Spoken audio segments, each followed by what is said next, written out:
Ford Escape with its trunk open?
Welcome to the How We Live program for,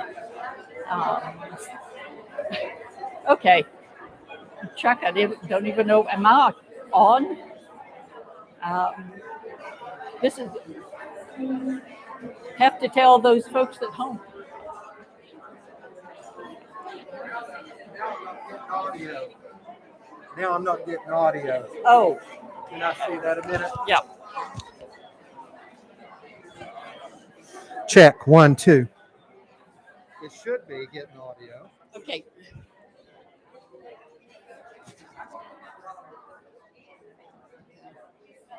I can only hear if I go in the other room. So if you'll just speak. Okay. Am I just speaking to you, or is this? Well, we'll be coming over. Yes. Oh, okay. Hopefully. Okay.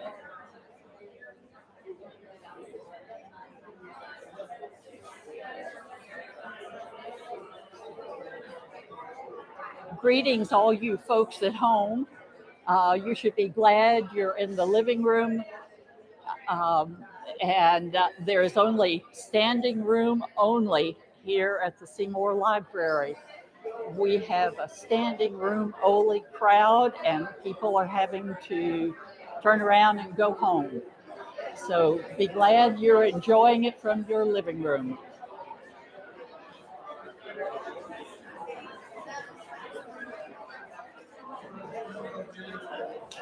Did you not get it? You said this isn't working. No. Right. But did you get it to stream?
Can you see?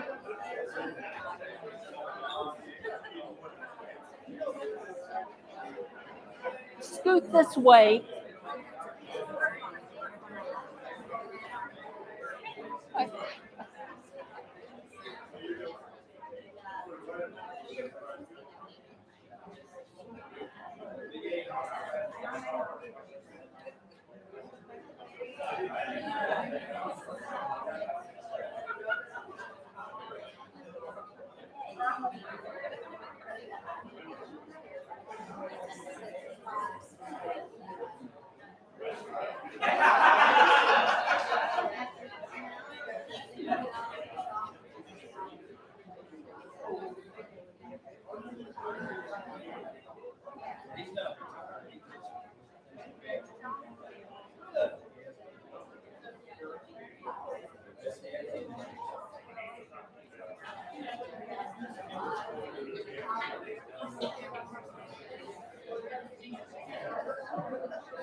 This is a check from the Seymour Library, trying to find out if we're getting audio. If someone could type in on the chat box whether or not you can hear me, that would be greatly beneficial.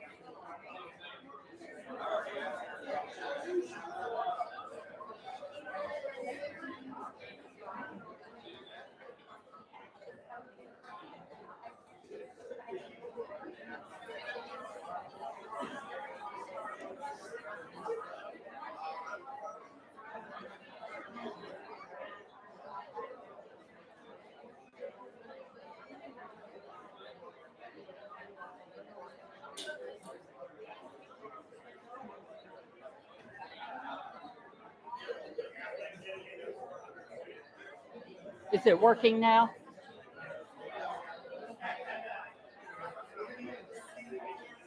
Tim?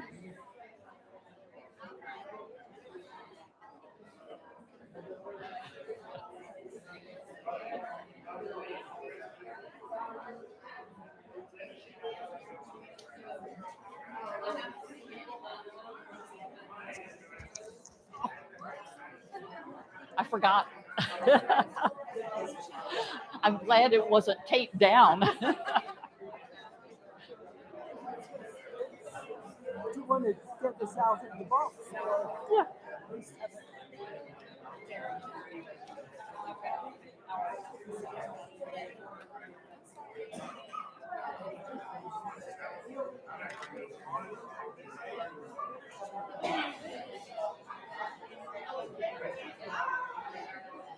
Okay, but it's sort of spasmodic. Yeah, well, that's okay. Yep. Did you tell me it was working now? Okay.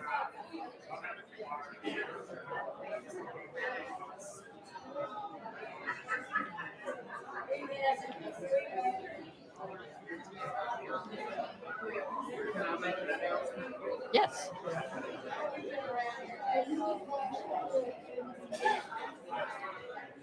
This is I've been probably more than the summer sales. Yeah, I've been watching people leave. We probably had a dozen or more leave. You want to come up here so they.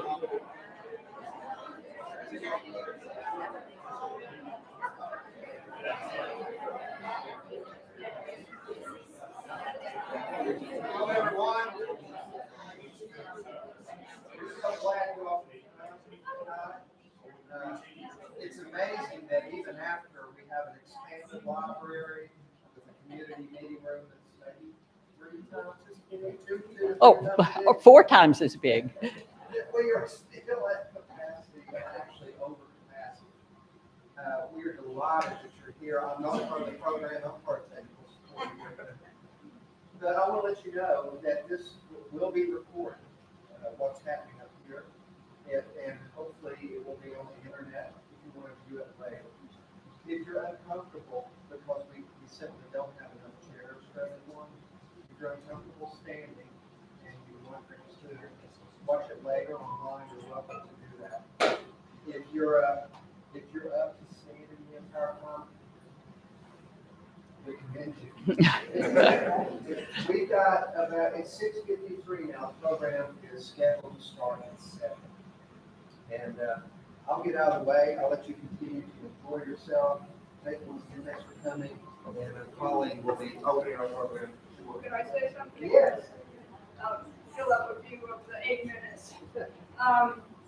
So this is just one of the programs the Friends of the Library does, and we have a series of, this is part of, about history and the culture of this area. And in 2 months, we have a program by, I believe his name is Stuart O'Day, and you may not know that the Great Smoky Mountains National Park has a place in Townsend that they call a collection, and it's where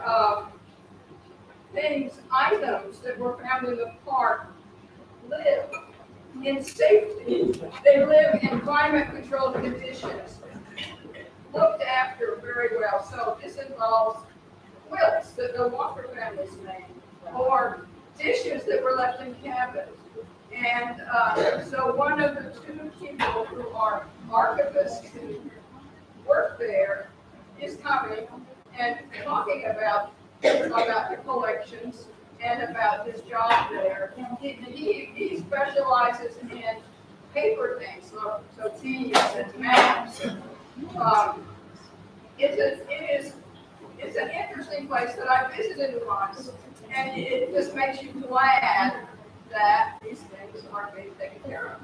And it's a way to find out more about it when it comes. So this isn't my book, so you can think about that. And I don't think we would make the room any bigger by then, but we'll see. I was interested in knowing how many of you do live or have lived on Boyds Creek. Wow. A lot of you. Well, that is good. And so you were the expert. Okay. And I know that Colleen and Anna have talked to a bunch of people, so they're going to have real interesting things to say. And this is my last thing to say is that we have a membership system in the Friends of the Library, and you are welcome to come. And the women at the table in the corner can take care of you. And if you'd like to join them, you get notices about events. You can come to meetings and program stuff and all that. But it's not expensive at all. So, but we'd be glad to have you. And also, if you have a more like a donation to the Friends of the Library, there's a basket. Thank you. This is Lucy Hennigan, who is president of Friends of the Library. And I have a couple of announcements that really only apply to the group assembled here. Restrooms are down this hall. The gentlemen's, when you go through the door, it's on your right, and the women's is straight ahead. And at the membership table, we also have 2 things for sale. You're going to hear more about a history of Boyds Creek written by Estelina Brabson, edited by her daughter, Margaret Hicks Brabson. It is for sale for $10. The Glimpses of History of Boyds Creek Seymour, it was our first big production, and it is filled with paintings by artists like Francis Ostragan, Jim Gray, Robert Chino, as well as sketches about history. It is $15, but if you buy these two together, it's $20. And any purchase, 10, 15, or 20, you get a free calendar for 2022, and there are a few months left, but this was our photography contest, so they're beautiful photographs of the Seymour Boyds Creek area. If you don't want a calendar, we have 3 t-shirts that are free with a purchase.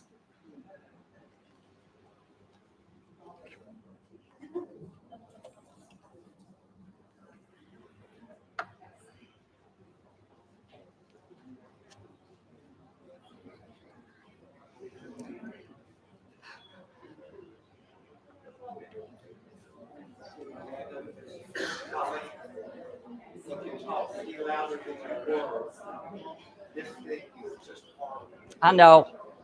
I will try my very best.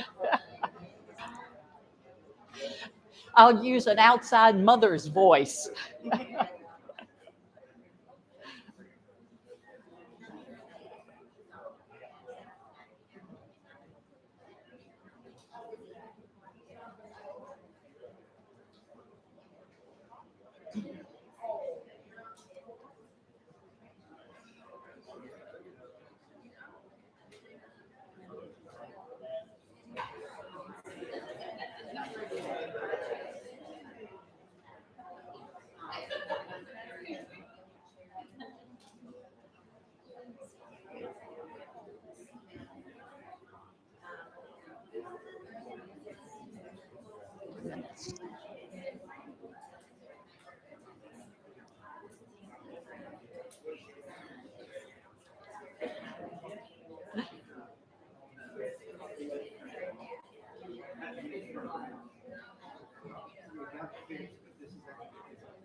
We ready?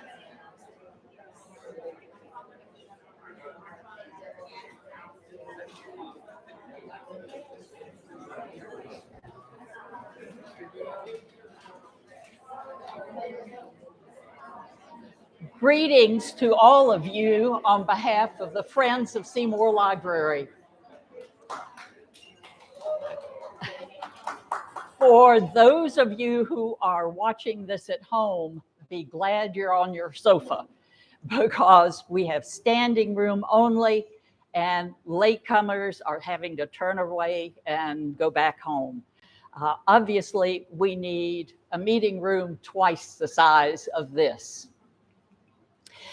The seeds of this program were planted about 3 years ago at a How We Live program by the late Dr. Sam Lyle, when he was talking about the restoration of Island View School that he and John Plummer have been working on. The interest was, as we have seen tonight, in the history of Boyds Creek. And people kept saying, is Estelina Brabson's book still available? So on the way home, Anna and I started talking and thought, I wonder if we approach the Brabson family, if they would let us reprint Estelina's book. And they very graciously agreed to do so as a fundraising project for furnishing of our new library.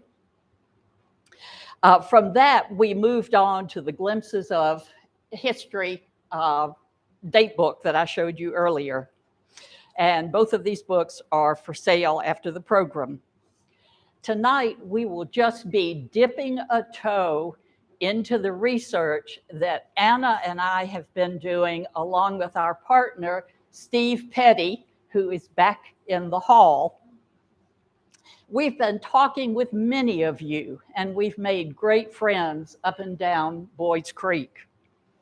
We just hope that this is the first of the history programs that we will do here about our community. And we also trust that our book, A New History of Seymour and Boyds Creek, will be available for sale at least by 2023. The map. This civil districts map of Sevier County shows the area of our research. It's civil districts 9 and 14. These are bordered by the Great French Broad River and drained by Boyds Creek and its tributaries. So when we talk about Boyds Creek, we're talking about this whole area, and that will be the focus of our research and the book. So now, please hold your questions until the end of the program, or we'll be here till next Tuesday. And Anna, it is your turn.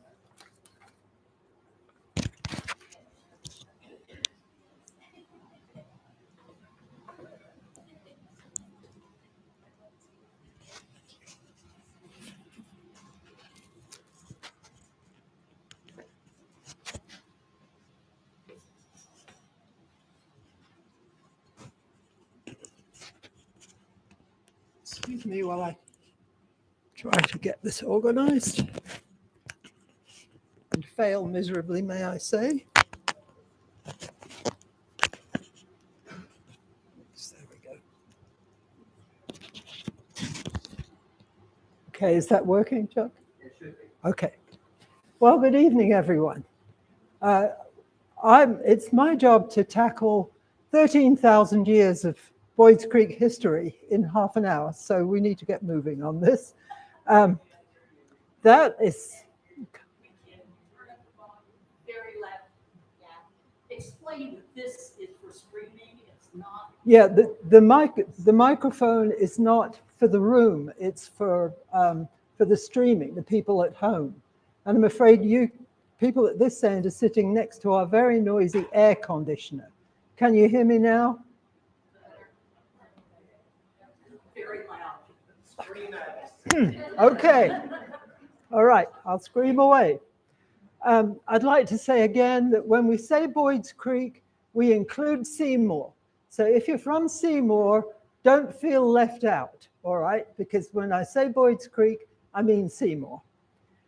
About 13,000 years ago, the last ice age was retreating and the earth was warming. And I think we all know these days what that feels like a little bit.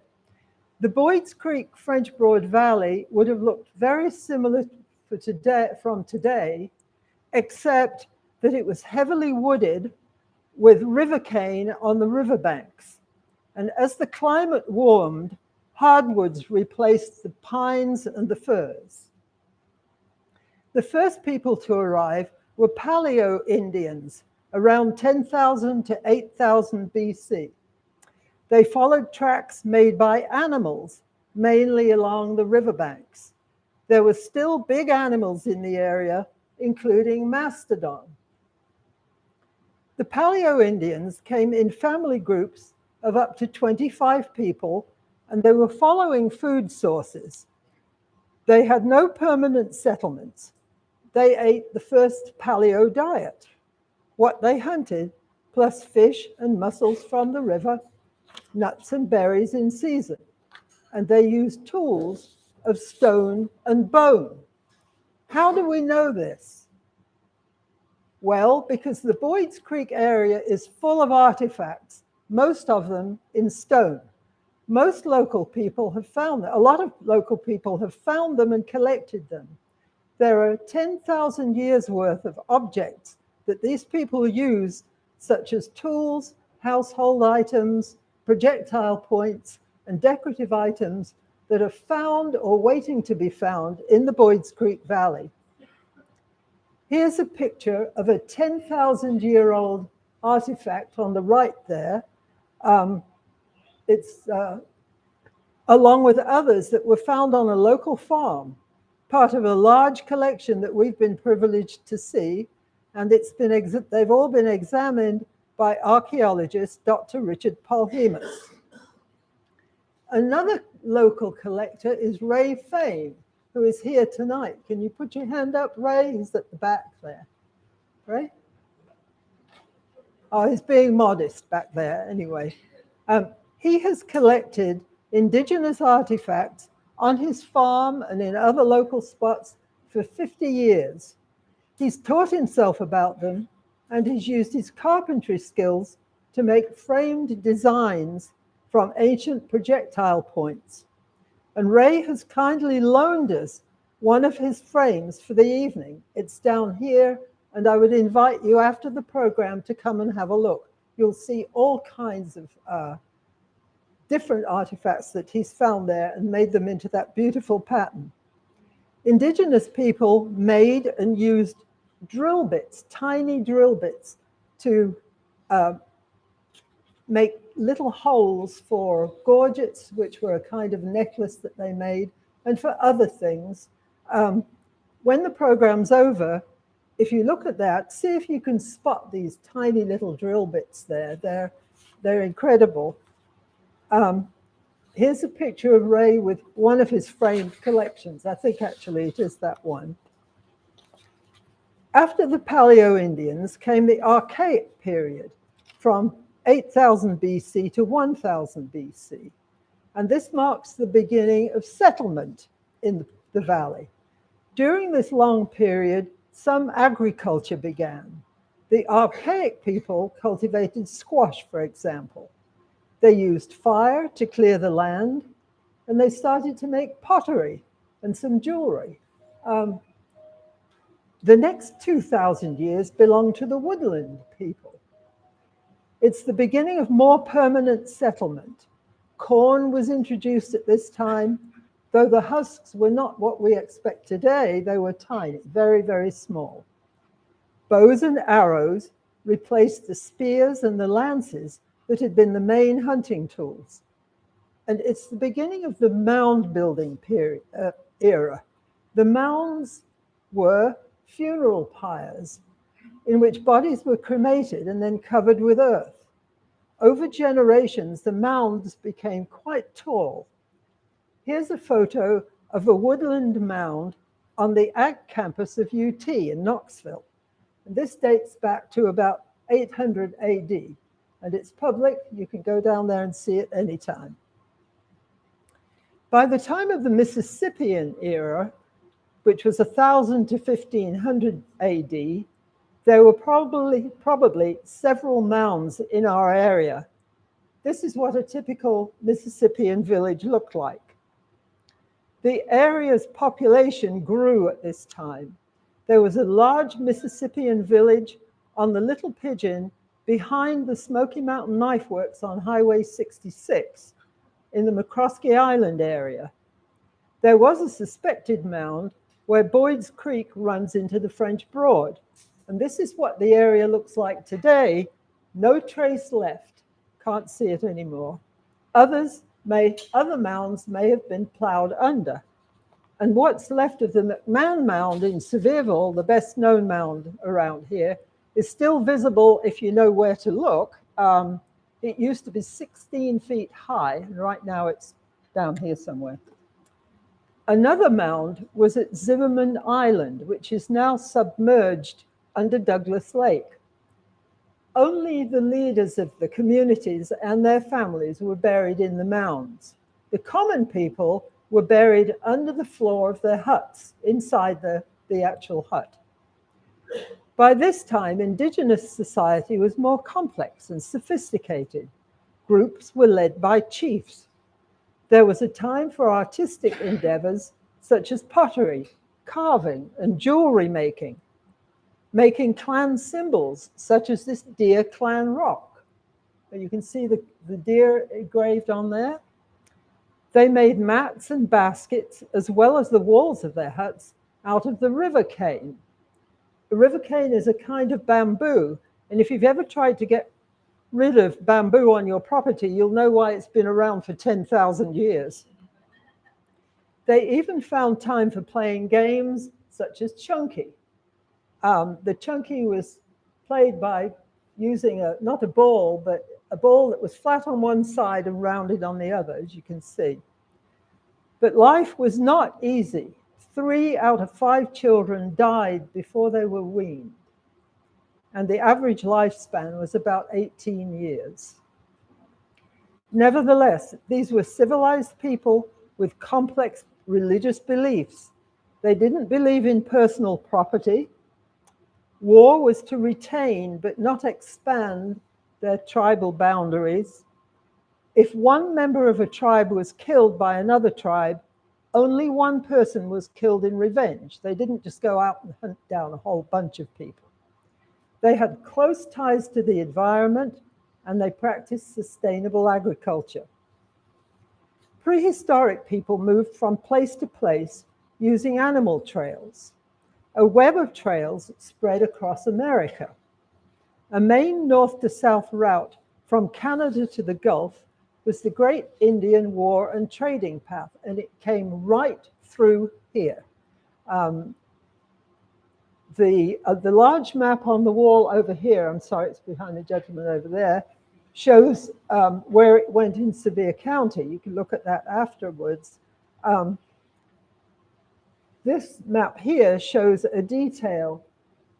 It shows where the warpath would come down from the northeast, all the way from New York, upstate New York, down here. It crossed the French Broad River in 2 places, one at what we now call Buckingham Island here, and another at Bryant Island here, depending on what the weather was like. After the 2 crossings, the travelers had a choice. They could either continue to the southwest down here by following Boyds Creek. The trail goes all the way along Boyds Creek. It crosses what is now Chapman Highway, and you've probably seen the sign there. Or they could go back towards what is now Sevierville and go down the Tuckaleechee and Southeastern Trail towards what is now Georgia. The warpath was used more for trade than it was for war.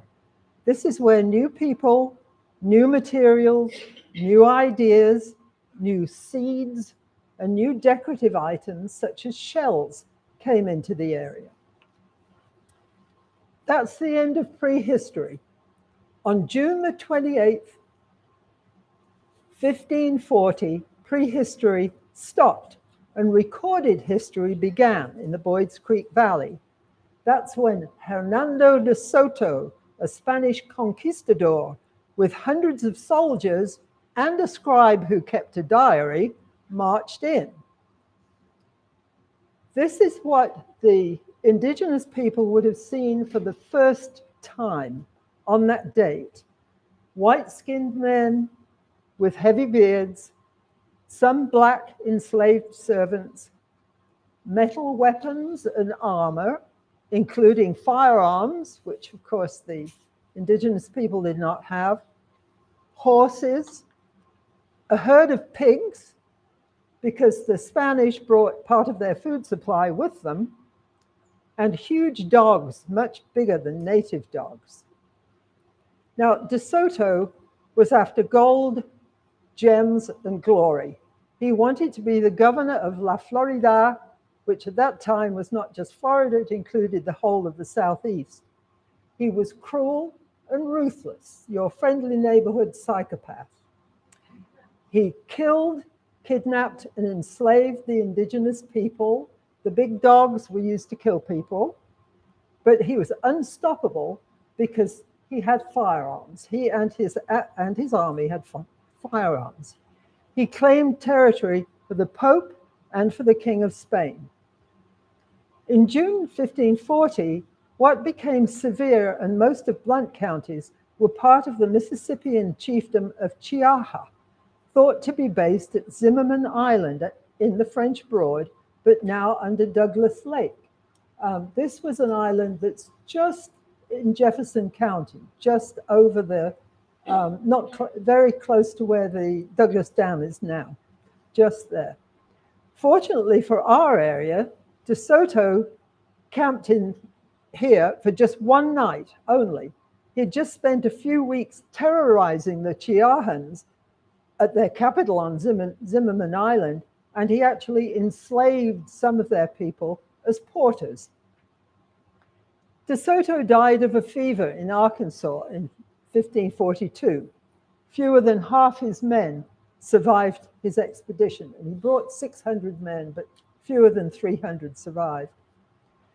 Another conquistador to come through our area with his men was Captain Juan Pago in 1547. He spent 2 nights at a town called Tanasqui before reaching the Chianan capital. The location of Tanasqui is controversial, but it may very well have been the Mississippian village behind Smoky Mountain Knife Works, though it's not been proven yet. That site has not been thoroughly excavated. If it is Tanasqui, it could well be that the river, the Tennessee River, and the state of Tennessee got their name locally. Later on, there was another village called Tanasee to the south, but that was maybe named after our Tanasqui. Pardo's forts were destroyed shortly after his return to Spain. Maybe the conquistadors' worst legacy to the native people was disease. 90 to 95% of the native population died because they lacked immunity to European diseases, such as smallpox and measles. So most of their population died out. As the Mississippian culture faded out, the Cherokees moved into our area from the north between 1550 and 1660. They differed from previous inhabitants. Their language was unlike those of previous groups. Their origin remains a little mysterious. They used the Boyds Creek Valley as hunting ground only. They did not live here. They had temporary hunting camps here, but their permanent villages were in the Tellico region to the southwest. They were not mound builders. They were very different from the others. Over the next couple of hundred years, more Europeans visited the area. They were long hunters and traders. Long hunters went into the wilderness for months at a time. That's why they were called long hunters. Here's a famous long hunter, Daniel Boone. The long hunters shot deer and trapped other animals, trading metal goods and firearms to the Cherokee in return for deer skins and pelts that were needed in Europe. It was a profitable but a dangerous occupation. Traders, who often lived in Cherokee villages and married their women, had a wide but not necessarily good influence on the indigenous people. They taught them the concept of personal property, which they hadn't had until then, and of lifelong slavery. Atacalla was a gifted Cherokee negotiator who worked hard to keep the peace between his people and the British. He was born in the early 1700s. Some say he was born here on Buckingham Island. He was a peace chief, the uncle of the famous Nancy Ward, who was the beloved woman of the Cherokees. He saved lives of both Europeans and Cherokees during the French and Indian War, but ultimately he failed to keep the peace between the two sides. In 1763, when the French and Indian War was over, King George III of Britain decreed that all lands west of the Appalachians, that's including here, belonged to the people, the original people, and were not open for settlement. That meant that anyone who was here already was basically just a squatter on foreign land. However, some settlers had already come west of the mountains, and they had no intention of moving, and others were waiting to move in. For this and other reasons, they were ready to fight Britain for independence in the American Revolution. The settlers of what's now northeast Tennessee founded the Watauga settlement in 1772, based in Elizabethton, to the northeast of here. They wanted to rule themselves. This was the first example of self-rule in what's now the United States. In 1777, the year after the Declaration of Independence, our area became part of North Carolina, which stretched all the way to the Mississippi at that time. North Carolina went from the Atlantic to the Mississippi. European blood was first shed in our area in 1775. That's when traders Alexander Boyd and Doggett, whose first name we don't know, were killed by Cherokees. Maybe because they cheated the natives, that's quite possible. The two bodies were thrown into a creek. Boyd's watch was found there with his name engraved on the watch case, and that's where Boyd's Creek got its name. In 1780, during the Revolutionary War with Britain, British Major Patrick Ferguson, who was leading the Loyalist forces on the eastern side of the mountains, threatened to cross the mountains. He said he was going to come over here and, quote, lay waste the country with fire and sword and hang the ringleaders. Well, John Sevier and the men of the Watauga settlement, the over mountain men, decided they weren't going to wait for him to come here. They were going to take the fight to him. They crossed the mountains and unexpectedly defeated Ferguson and his loyalists at the Battle of Kings Mountain on the North and South Carolina border on October the 7th, 1780. This battle was crucial, not only to American success in the war, but also to the history of Boyd's Creek. Among those taking part in that battle were men who would become some of the first settlers in the Boyd's Creek Valley: Samuel Newell, Andrew Evans, Andrew Cresswell, John Blair McCroskey, and Samuel McGoey.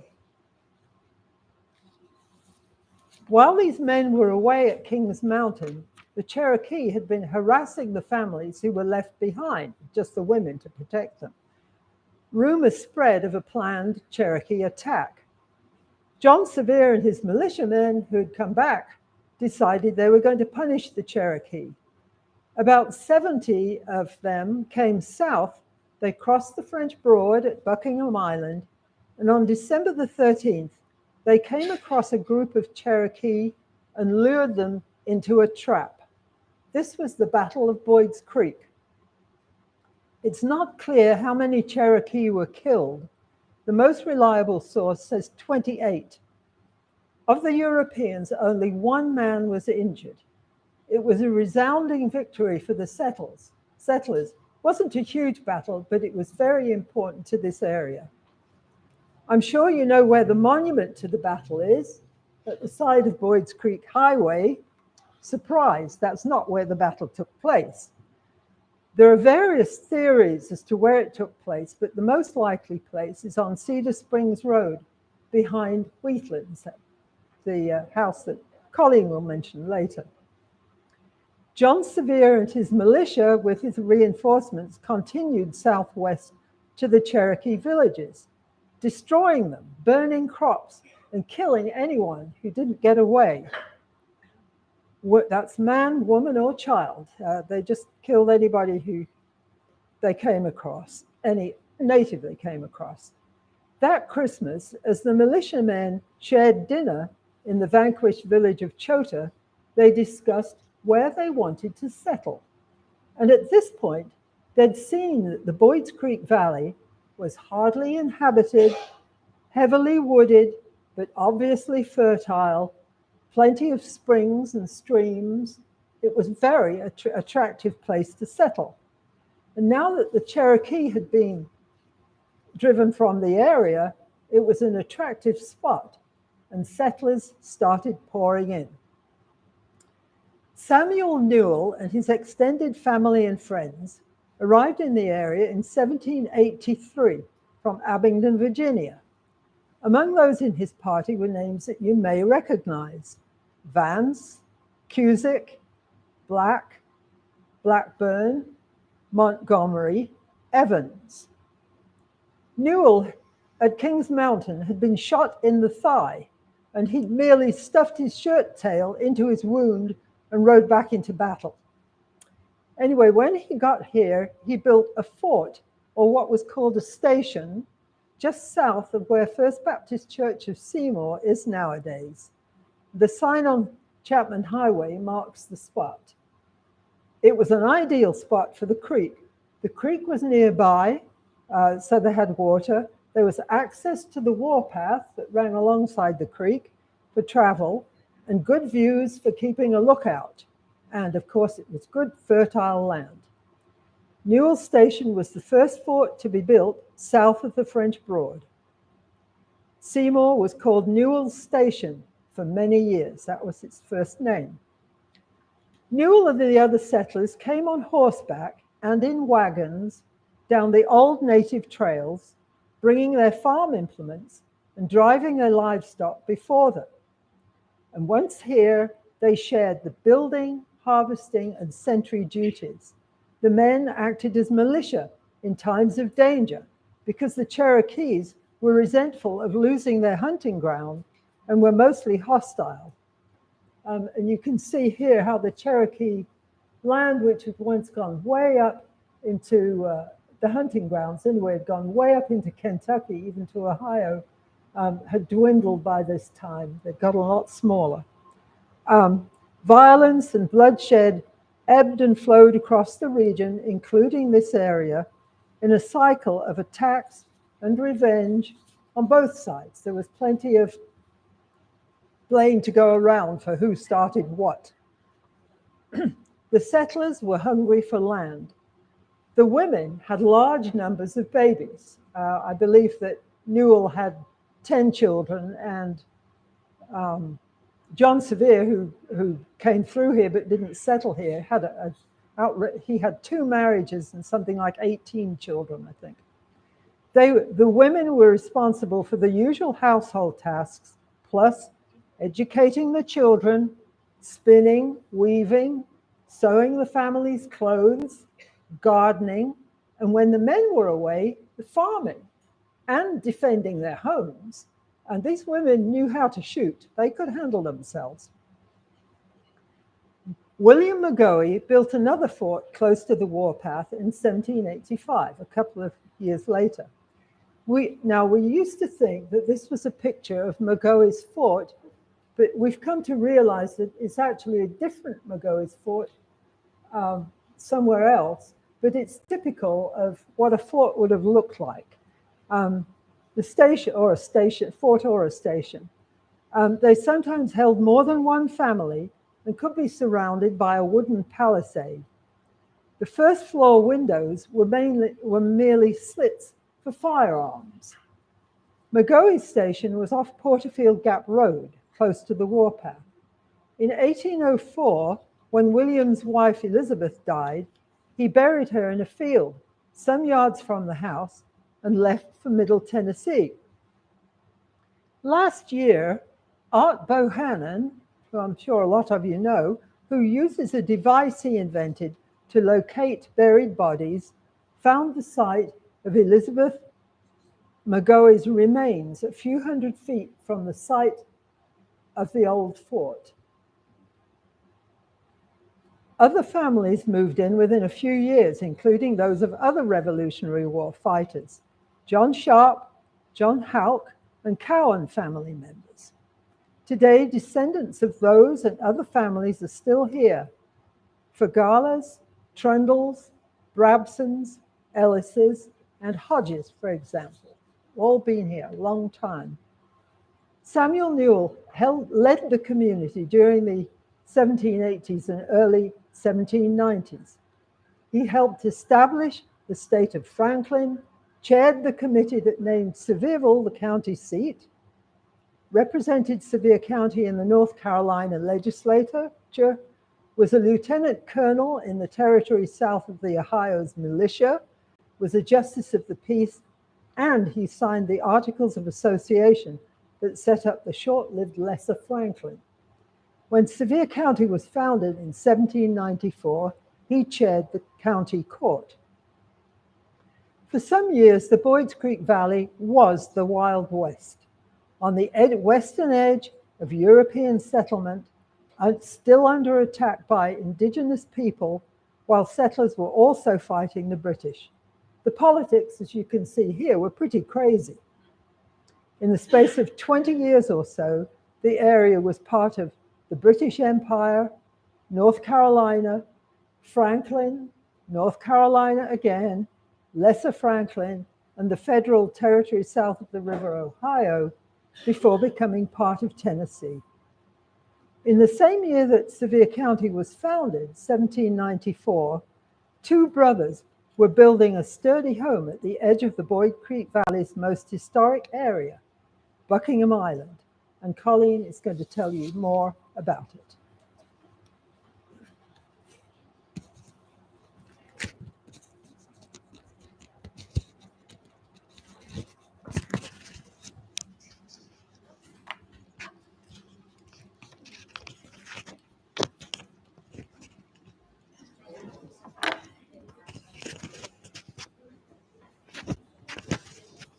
While this is not the route that we will be taking on our drive down Boyd's Creek, it is a tourist map that shows Boyd's Creek from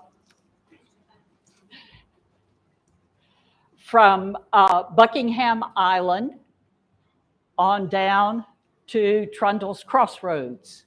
And that's where we will be going tonight. So buckle your seatbelts because we may have to go fast.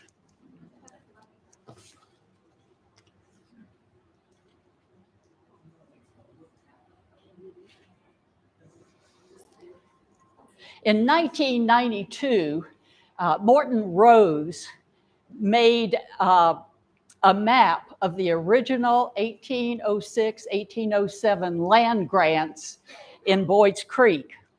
Our friend Brian Thane has done this very attractive representation, and it also shows the places we're going to highlight tonight.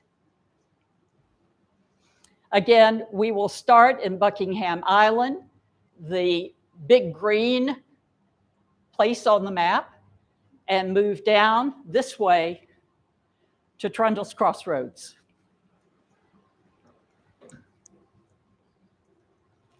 Thank you, Brian. Blink and you could miss it. What I mean is Buckingham Island, which now is called Buckingham Island. And really, that's just the residential area. Lucy, we need some blocking of the windows, son.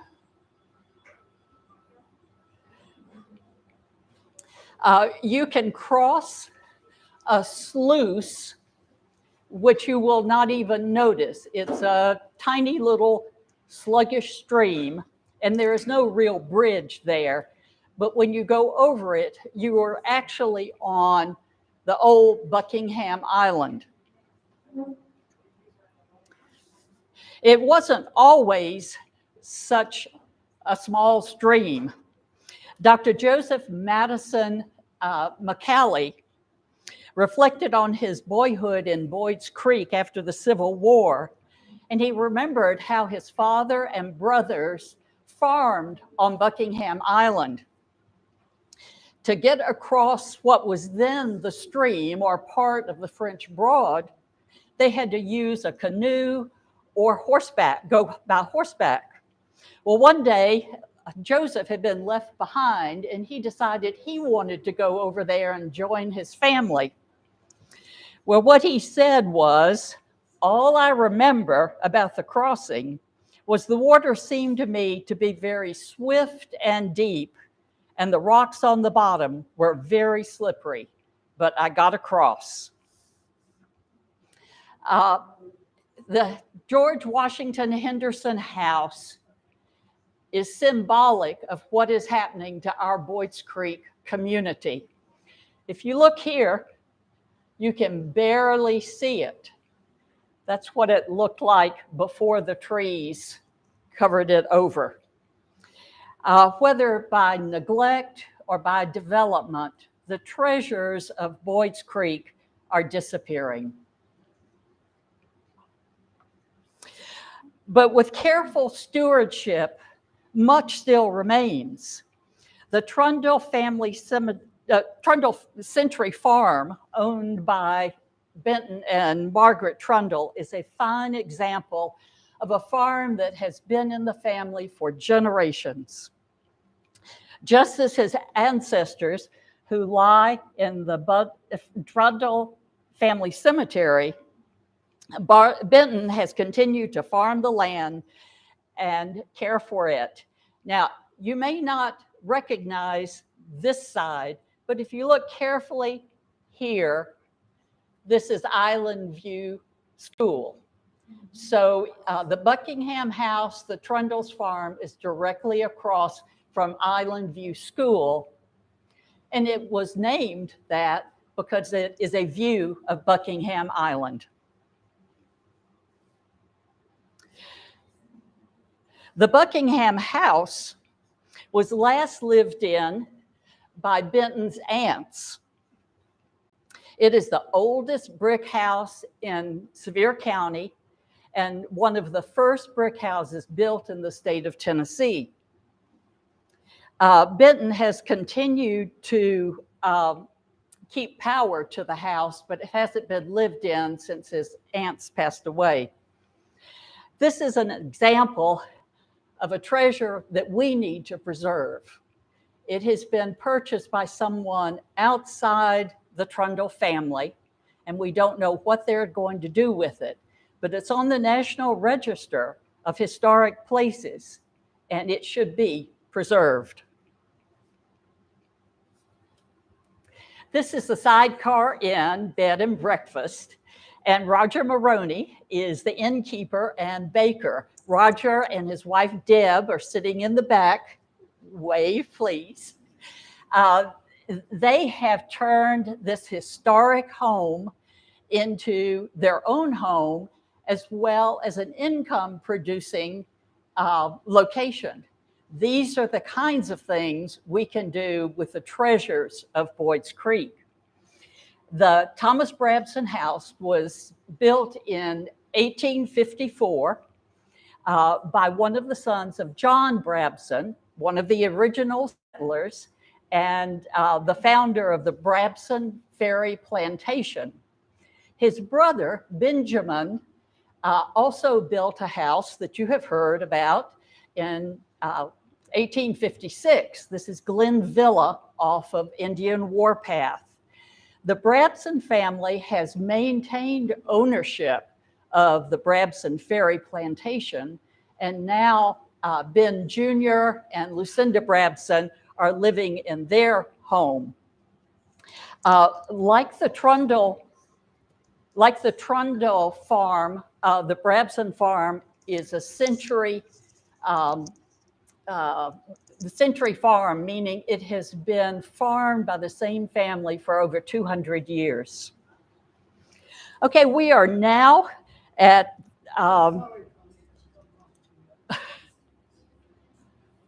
okay, thank you. Oh, nope. We just need a little magic. Evans Wood.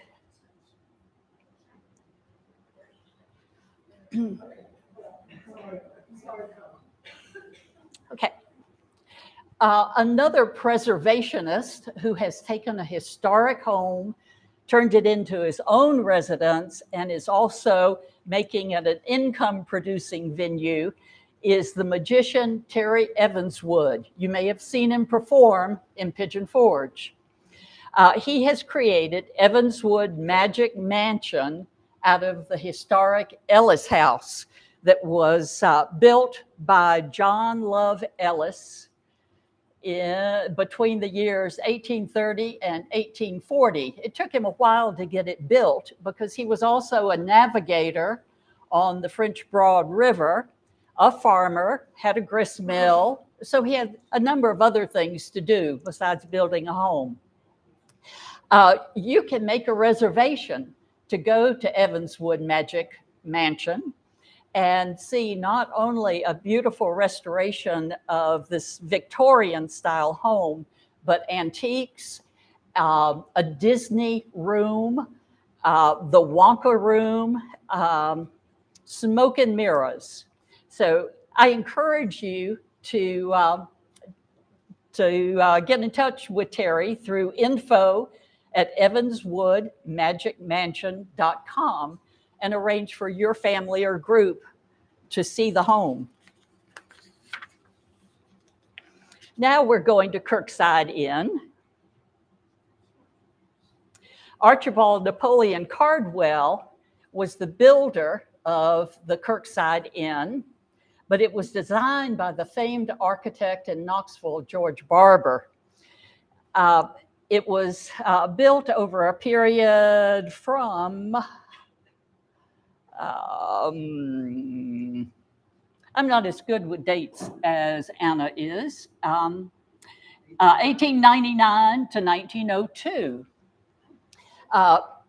The Cardwells had a large family of 7 children, and so they needed a large house.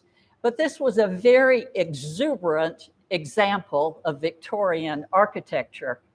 Unfortunately, Cardwell did not get to enjoy his home because he fell from scaffolding, putting the finishing touches on the home, and died.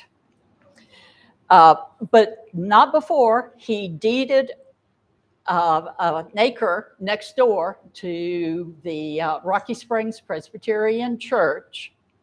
Rocky Springs had been originally established on the Rocky Springs Academy, and the congregation then was able to move here to a building that was built by Samuel Ellis in 1891.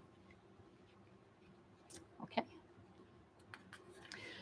Perhaps the most famous of the houses up and down Boyds Creek is Wheatland's.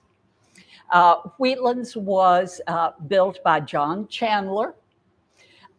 He was purported to have 4,700 acres of land that was worked by 188 enslaved persons. Now, I found no documentation that supports that. I think that's just lore. But in fact, it was a very prosperous plantation. It also had the first distillery in the area. When John's granddaughter, Dell, married Isaac Newton McMahon, the name of the plantation was changed to Lermac, combining their two names. But there's a very interesting story about how Wheatland's was saved during the Civil War. John and his son Timothy were Confederate sympathizers, and they knew that their property was really in danger when the Union forces took over this area. So John arranged a marriage with his neighbor, Anna Whalen Irwin, who was a widow. And for $35,000, which was a huge amount back then, she agreed to, quote, marry him, and he got out of Dodge.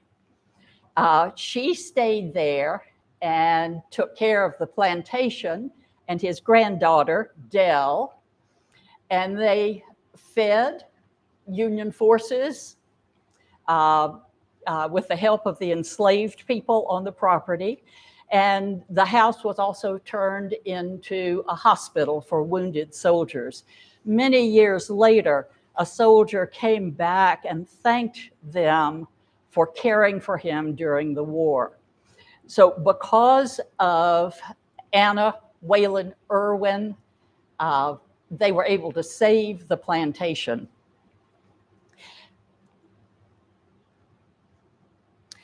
John did something else significant. In his will, he not only said Anna got the $35,000, he said that he wanted the descendants of his favorite enslaved people to have land on the plantation. Now, a benevolent slave owner is a misnomer, but clearly John Chandler cared for the people who worked for him. So if you turn on Cedar Springs Valley Road and head down the road, you will go into Chandler Gap.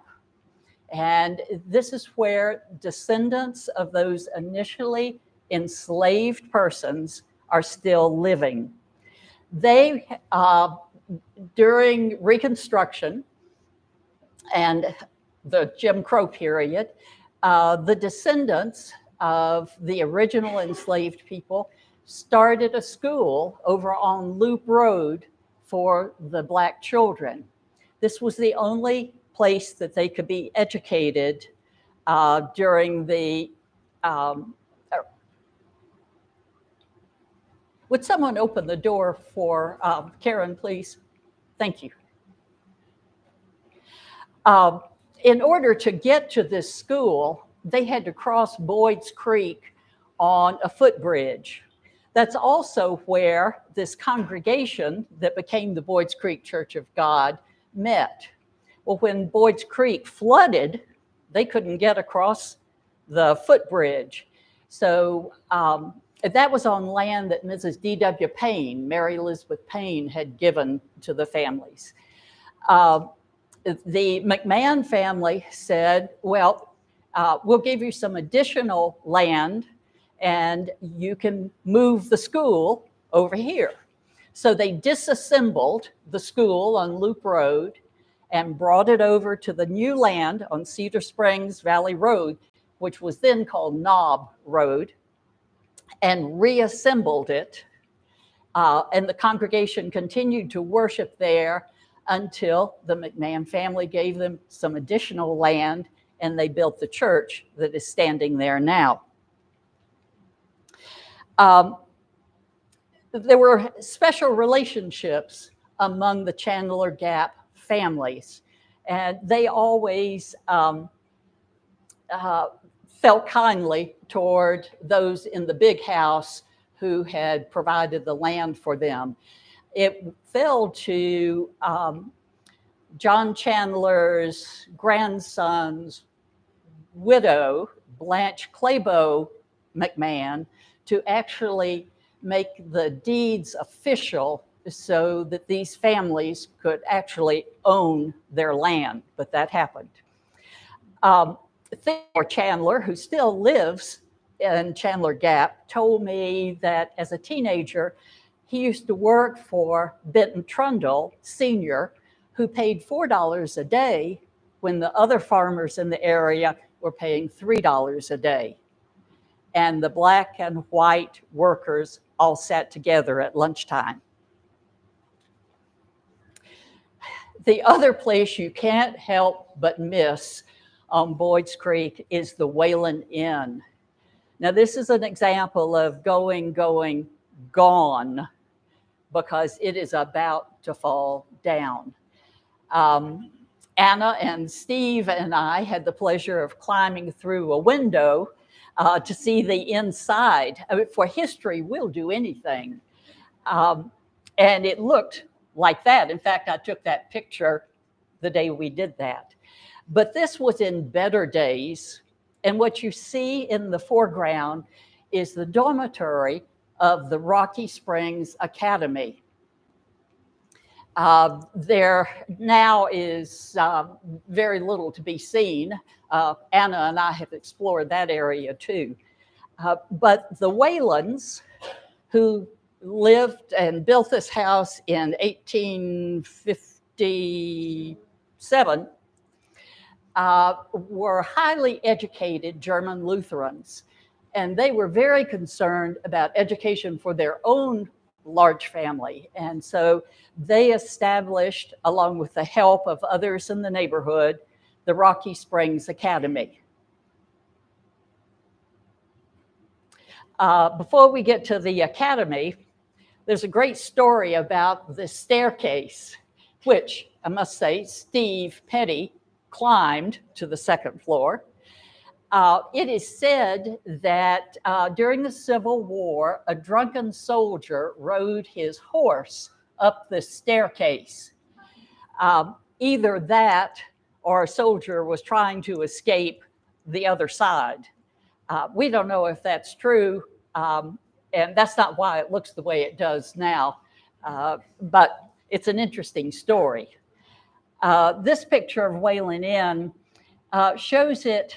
It's still livable, but needing a lot of help.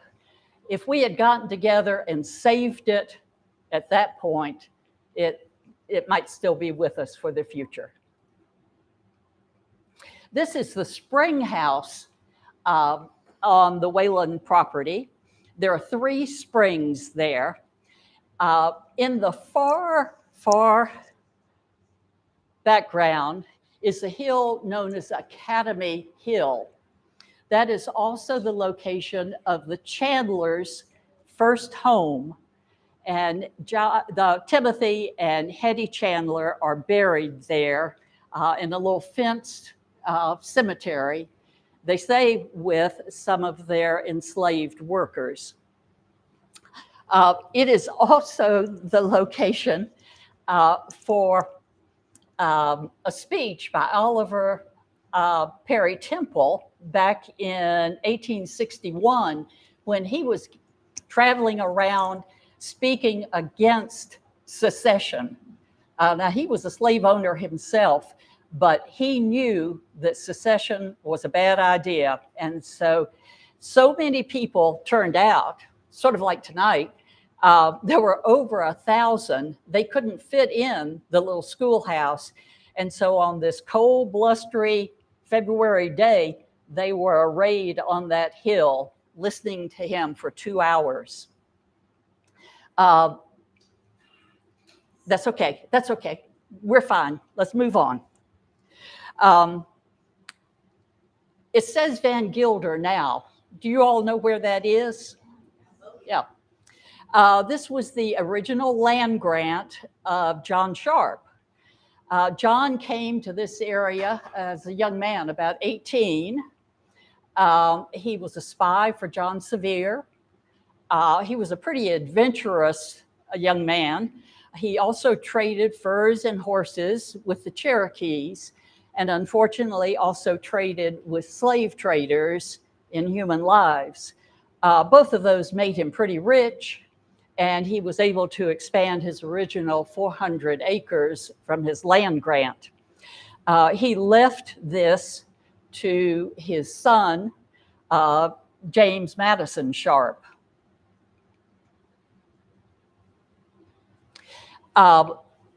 It was eventually sold to the Van Gilder family, and some of you old-timers remember the Hereford farm that the Van Gilders had, and this was their beautiful home built in 1902. Now the villas of Van Gilder are on this original John Sharp land grant and the farm of the Van Gilders. Now, when Heartland developers bought this land, they said they were going to preserve this home. You remember that.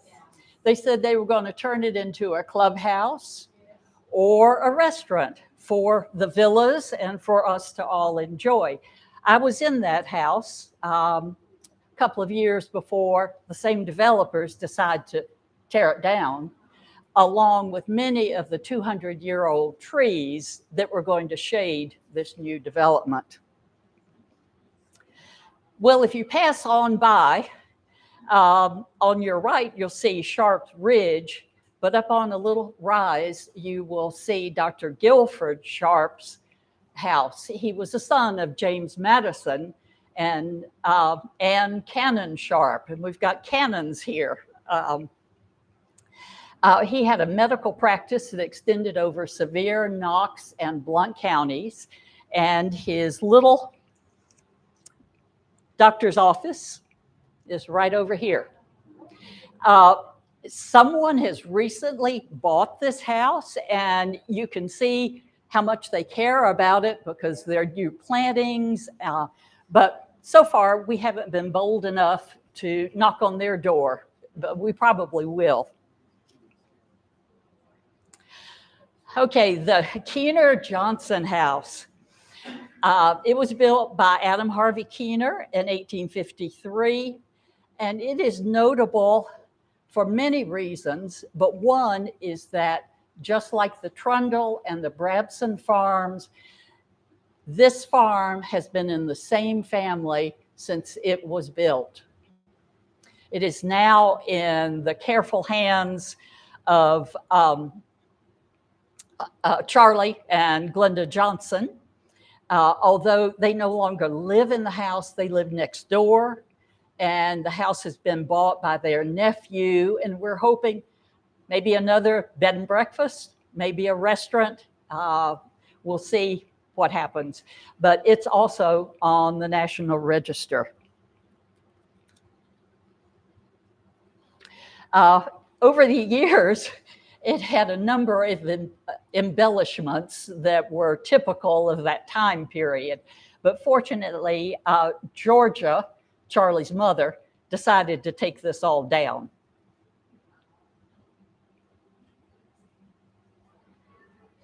Okay, we've gotten to the end. We are at Trundles Crossroads. If you look down here, you see the traffic lights where you turn to go down Old Sevierville Pike.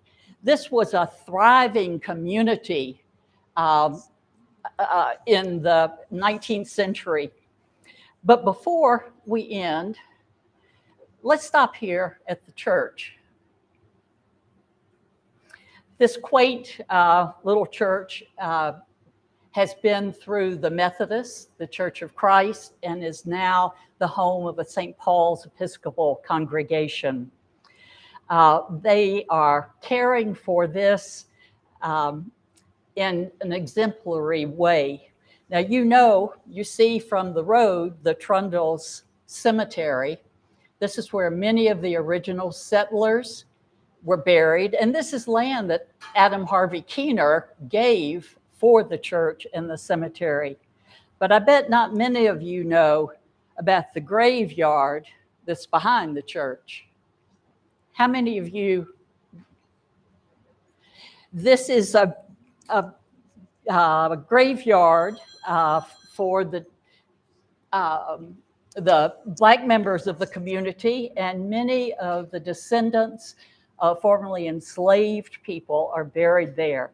Many of them were just marked by field stones, and so the names or the numbers we don't know.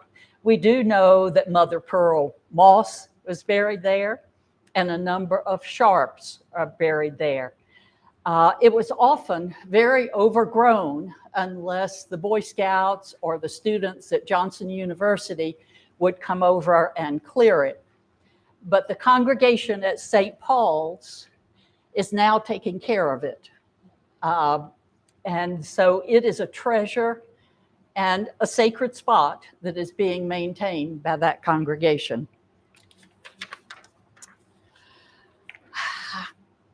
We have gotten to the end of our tour, and we now can have questions about Anna's. Oh, I forgot. We do have these two books for sale. And also, we are continuing to work on our research for the history, a new history of Boyds Creek.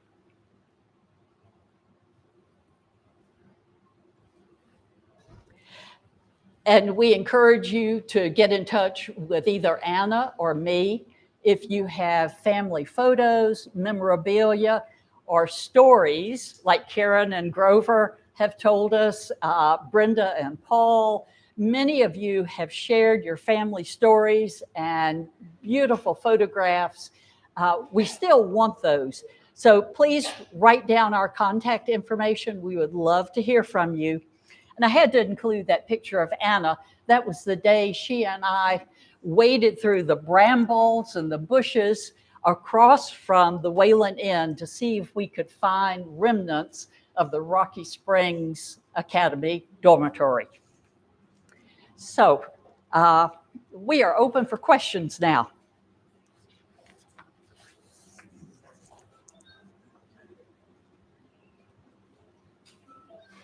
What do you know about the bell on the Rocky Springs Church? I think it was given in memory of a wife of a Revolutionary or Civil War soldier. In memory of his wife is what I've heard. Is that something that you were aware of? I only know that it was reinstalled fairly recently. They had to redo the bell tower to hang it, but we rang it for the first time about 3 years ago when we had a gathering to reveal this, and Ben Branson Sr. spoke, and his grandson rang the bell. Now, it may have been given by one of the Bransons, but I'm not sure about that. I'll look into it. My doctor was given this for his wife. And I'm also curious about the sidecar inn. Roger?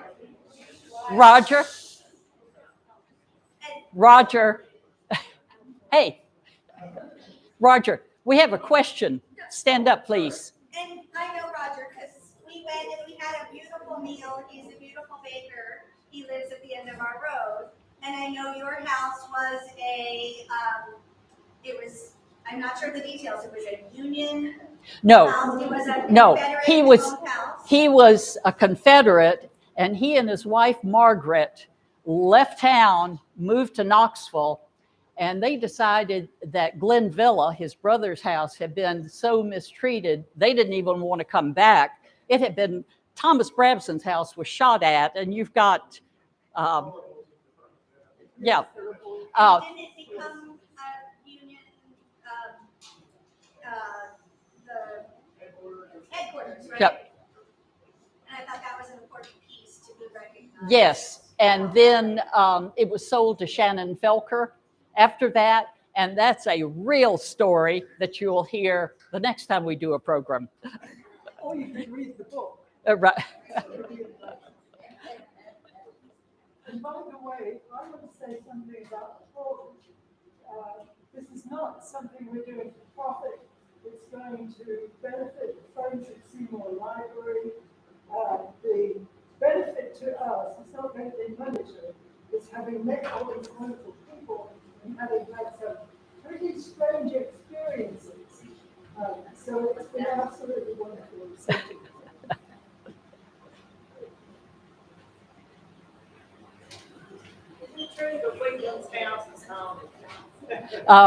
Well, its previous occupants, John and Richard, believed that it was haunted, and they had in the Ghostbusters to film there. I have no documentation, and I've never seen spirits there. Well, we thank you all for coming, and